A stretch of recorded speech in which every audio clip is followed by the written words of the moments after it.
ከወንድማችን እፎይ ጋር በተያያዘ አንዳንድ በጣም የሚያስገርሙ ነገሮች እዚህ ቲክቶክ ላይ ያየው ነው። እስቲ ግልጽ አድርጉልን። ሙስሊሞች በእናንተ ሳይድ ያሉ መምህራን ማለት በኡስታዝ ደረጃ በመምህራን ደረጃ ያሉ የተለያዩ ሰዎች ይሄን ያልኩት ለምንድን ነው? ለምሳሌ እፎይ መምህር አይደለም። በዚህ ቤተክርስቲያናችን ውስጥ እስልምናን በራሱ እንደው የሚያጠና ከዛ በኋላ ያነበበውን የሚያካፍል አይነት ወንድም ነው። በእስልምናው ሳይድ ግን በኡስታዝ ደረጃ በመምህራን ደረጃ ያሉ ሰዎች ሳይቀሩ አምላካችን ላይ እንዴት እንደሚሳለቁ እግዚአብሔርን አምላካችንን ጌታችን ኢየሱስን እንዴት እንደሚሳደቡ ሳትሰሙ ቀርታችሁ ነው ወይስ በእኛ ሳይድ ቢሳደቡም ችግር የለውም በእናንተ ሳይድ ግን የሆነ እንደው ቅር የሚያሰኝ ነገር ከተሰማ አይ እንደው እንነሳለን የሆነ አምባገነን እንሁን አይነት ነገር ነው እንዴት ነው እየታሰበ ያለው? ልክ ለእንደዚህ አይነት ነገር እኮ ለመቃወም ልክ ስትነሱ መጀመሪያ እናንተው ቤት ያሉ ልጆችን በመቆንጠጥ መምህራንም ቢሆኑ ኡስታዞችን ቢሆኑ በመከልከል በዛ ነው ባይዜ ሊጀምር የሚገባው። ለምን ይሄንን ያልኩት የተወሰነ ቪዲዮችን አሳያችኋለሁ አብረን የምናይ ይሆናል። ወደዛ ቀጥታ ከመግባቴ በፊት ግን አስቀድሜ አንድ ነገር ልናገር። በክርስትና ውስጥ ያሉ እንደዚህ ዲስከሽኖች ወይም እንደዚህ ውይይቶች ምናምን ከማንም ጋር እናድርገው ከእስልምና ጋር የሚሆን ከሌሎችም ጋር ይሁን በፍቅር መሆን አለበት፣ በየዋህነት መሆን አለበት፣ በፍርሃት መሆን አለበት የሚለው የኔ ብቻ ሳይሆን የክርስትና ፕሪንሲፕል ነው። በቃ ከዚህ ፕሪንሲፕል መውጣት አንችልም፣ ግልጽ ነው። ይሄ ፕሪንሲፕላችን ነው። ስሜታዊ የሆነን ብንወጣ ራሱ ቃሉ ይጎትተናል። ማለት ቅዱስ ጴጥሮስ በመጀመሪያ መልእክቱ ምዕራፍ 3 ቁጥር 15 ላይ የተናገረው ነገር አለ። ዳሩ ግን ጌታን እርሱም ክርስቶስን በልባችሁ ቀድሱት ይልና በእናንተ ስላለው ተስፋ ለሚጠይቋችሁ ሁሉ ለመመለስ ዘወትር የተዘጋጃችሁ ሆኑ ይልና ነገር ግን በየዋህነትና በፍርሃት ይሁን ይላል። በየዋህነትና በፍርሃት ይሁን። ዘወትር ለመመለስ ዝግጁ መሆን አለባችሁ፣ ግን በየዋህነት በፍርሃት መሆን አለበት። ሰውን አይደለም፣ እግዚአብሔርን በመፍራት ዝቅ በማለት በትህትና በዚህ ሁሉ ውስጥ ነፍሳትን ለክርስቶስ ለመማረክ ማለት ነው። አንዳንዴ ስሜታ የሆነን ከዚህ ፕሪንሲፕል ወጣ ስንል ይሄው ቃሉ ግን ጎትቶ ደግሞ ወደዛው ሊመልሰን ይገባል። ስለዛ ለዚህ ፕሪንሲፕል ተገዢ መሆን አለብን። ይሄ በቃ በቤተክርስቲያናችን ውስጥ የሁላችንም አቋም ነው።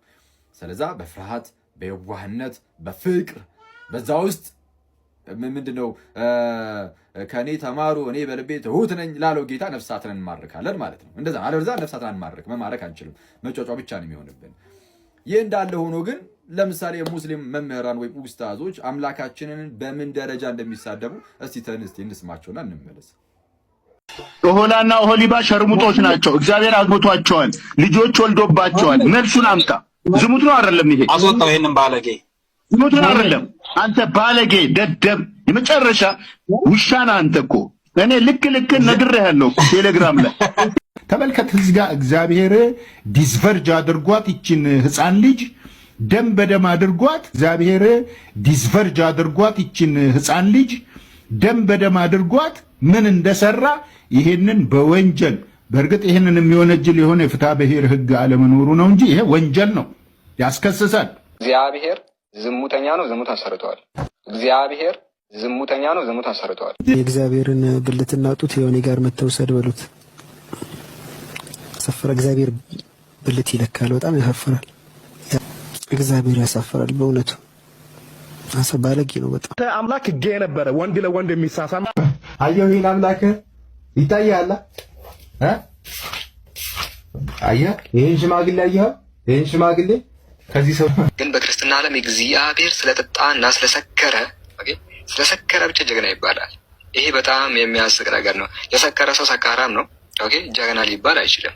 ኦኬ እንግዲህ እንደሰማችሁት ነው ሙስሊም ኡስታዞች መምህራን ሳይቀር በምን ደረጃ እግዚአብሔር ላይ እንደሚናገሩ እንግዲህ ተመልክታችኋል። ያውም የተናገሩት ሁሉ እነሱ ባሉት መንገድ መጽሐፍቶቻችን ላይ የሉም። እነሱ ባሉት መንገድ የሆነች ቃል ይሰባሉ፣ ለራሳቸው ታሪክን ይፈጥራሉ። የሆነች ቃል ይሰባሉ፣ ለራሳቸው ታሪክን ይፈጥራሉ። እነሱ ባሉት መንገድ ያልተቀመጠን ነገር ነው እንደዚህ የሚሉት። ቀርበ መልስ ከተባልኩ እኔ ለምሳሌ ልመልስ እችላለሁ። እዚህ ጉዳይ ላይ ቀርበ መልስ ከተባልኩኝ እኔ ቀርቤ ልመልስ እችላለሁ። ልክ እንደዚህ ሁሉ ወንድማችን ወይም እዛ በእስልምና ውስጥ የሌለ ነገር እንኳን የተናገረው ይሄ ትልቅ ስህተት ስለሆነ ቀርቦ እንዲመልስ ጠይቁት፣ መጠየቅ አለበት። እሱም አይ እኔ ከዚህ ላይ አግኝቻለሁ ከዚህ ላይ አግኝቻለሁ ብሎ ማስረጃ ማቅረብ አለበት።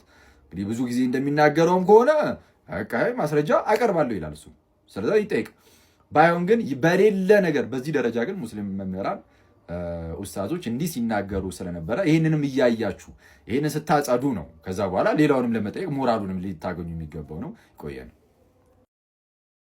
እፎይ ለህግ ይቅርብ የምትሉ ሰዎች ቅድሚያ እነዚህን የእናንተው ልጆች ለህግ አቅርቡና ከዛ በኋላ እፎይን የምርም ወንጀል ሰርቶ ከሆነ ለህግ ማቅረቡን እኛም እንተባበራቸዋለን። እስኪ አርምታቸው እነዚህ ልጆች።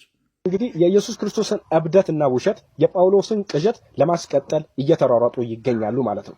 ስለዚህ ኢየሱስ ክርስቶስ እዚህ ጋር በሁለቱም ዋጅቷል ማለት ነው። ውሸት ደግሞ ዲያብሎስ የሚያደርግ ከሆነ ኢየሱስ ክርስቶስ ዲያብሎስ ነበር። በመቀጠል ደግሞ ኢየሱስ ክርስቶስ እጁን ሳይታጠብ የሚበላ በሽተኛ የአእምሮ ችግር አክል የነበረበት ሰው ነው ማለት ነው። ስለዚህ ይሄ በዚህ ሰውዬ መመራትን በፍጹም የሚቻል ሰው አይደለም። ስለዚህ ነው ሰዎች ክርስቲያኖች አሁንም የኢየሱስ ክርስቶስን እብደት ለማስቀጠል እየተሯሯጡ የሚገኙት ማለት ነው። ወሰላሙ አለይኩም ክርስቲያኖች። እንግዲህ የኢየሱስ ክርስቶስን እብደትና ውሸት የጳውሎስን ቅዠት ኦሆላና ኦሆሊባ ሸርሙጦች ናቸው። እግዚአብሔር አግብቷቸዋል፣ ልጆች ወልዶባቸዋል። መልሱን አምጣ።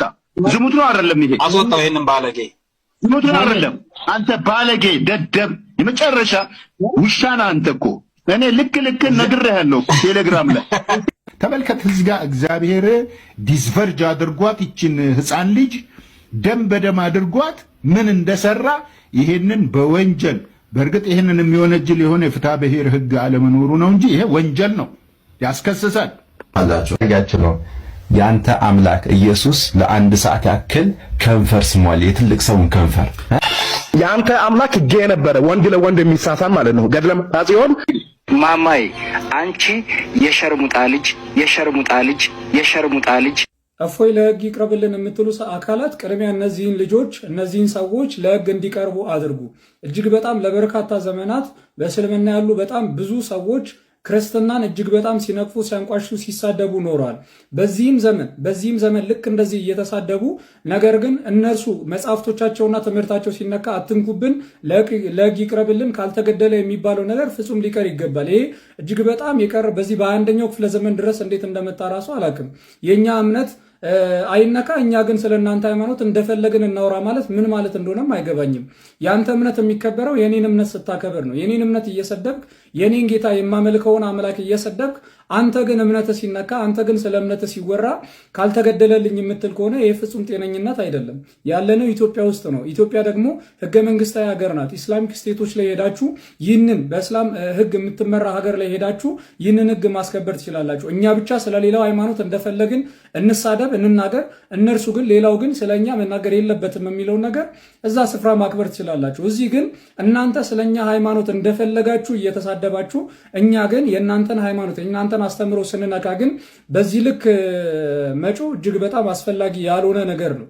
ዛሬ እፎይ ቢታሰር እንደነዚህ አይነት ልጆችን ካላስቆማችሁ፣ የራሳችሁ ልጆች ካላስቆማችሁ በቀር እንደ እፎይ አይነቶች ደግሞ እጅግ በጣም ገና በርካታ ሆነው ተነስተው የባሰ በእስልምና ላይ ያለውን እያንዳንዱ ነገር እያነሱ ይነቅፋሉ፣ ይተቻሉ።